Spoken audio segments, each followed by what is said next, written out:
मेरा नाम रियाना कौसर है। तो बई ए बच्ची का नाम शमशा कंबर है। तो बमार है तो मंजी ते पा के रखनी आ, इनू थल्ले भी बिस्तरा उत्ते भी बिस्तरा दे के रखनी आ। ए बच्ची है मेरी, वेख सकते हो जिवें मर्जी। इनू बड़ा बचा के रखनी है, बमार हो जाती है मौसम की वजह नाल।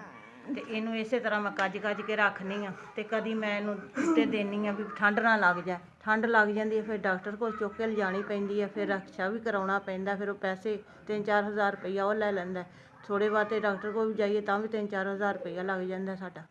ते मैं आप भी बीमार हो जानी आ, नाल इनू सांभदे आ, किसे पासे जा भी नहीं सकदी भी मैं इधर उधर काम कर ਲਾਂ। कारखाने लगी सां ते आउंदिਆਂ ਨੂੰ बड़ा बुरा हाल हो जाता सी। फिर ज़्यादा तो ज़्यादा पैसे लगते सन। फिर मैं इस वजह तो फिर मैं कारखाना भी छड्ड दित्ता। बंदा मेरा मेहनत मजदूरी करदा ते ਉਹਦੇ ਨਾਲ गुजारा नहीं हुंदा। किराए ते रहनी आ ते बगैर गैस तो रहनी आ। इस बच्ची सदका बंद मकान घर ते बार बार इधर रहनी आ ते बड़ा औखा जिहा गुजारा करनी आ। मैं बड़ा औखा करनी आ गुजारा। आनी आ चलो मेरी बच्ची नूं ठंड ना लगे, बंद ते है वे। तरफों 5,000 रुपया मिलिया मेरी बच्ची जो। अल्लाह तुहानूं तंदरुस्ती दै, सेहत दै, जिंदगी दै। अल्लाह सोहना तुहानूं कामयाबियां दै। अल्लाह तुहानूं इस नेकियां दा सिला दै मेरा वीर। अल्लाह तुहानूं जो भी तुसीं जेह्ड़े भी है मेरे वीर भरा जेह्ड़े भी है वे घलाउण वाले, अल्लाह तुहानूं तंदरुस्ती दै, सेहत दै।